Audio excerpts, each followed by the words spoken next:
Free బస్సులో conductor చెంప పగలగొట్టిన మహిళా బస్ కండక్టర్ ఏమే అంటూ దురుసుగా ప్రవర్తించి తిట్టాడని ఆరోపిస్తున్న మహిళ విజయవాడ నుండి విసన్నపేటకు వెళ్తున్న బస్సులో ఎక్కి 3 ఆధార్ కార్డులు చూపించి 2 టికెట్లు ఇవ్వమని అడిగిన మహిళలు దీంతో కండక్టర్ మహిళల మధ్య వివాదం చోటు చేసుకుంది.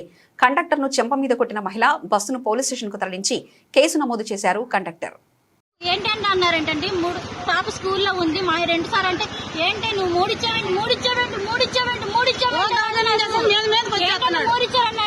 ఏంటి అనేసాడు నీకు కొట్టాను సార్ కొట్టలు ఏమి అంటాను తప్ప సార్ నన్ను ఎందుకన్నా ఏమైనా పెళ్ళా అన్నా నీ మొగుడికి నువ్వు అన్నం పెడుతున్నావో లేదో నీ మొగుడు నీతో ఎదుగుతున్నాడో లేదో ఈ మాటలన్నీ ఎందుకు సార్ నా మొగుడు జోలి.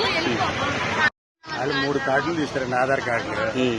ఎవరైతే ముగ్గురు ఎవరండి ఇద్దరు అన్న 3 ఎందుకు ఇచ్చామంటే అట్లా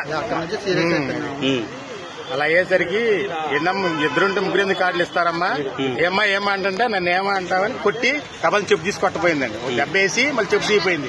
పక్కన లాక్కుంది. ఇక ఇక్కడ స్టేషన్ తీసుకొచ్చి కేసు పెట్టారు. ఎక్కడికి వెళ్తాను సర్వీసు విజయవాడ నుంచి Vissannapeta city terminal 308 service number. మీ పేరండి? శ్రీనివాసరావు.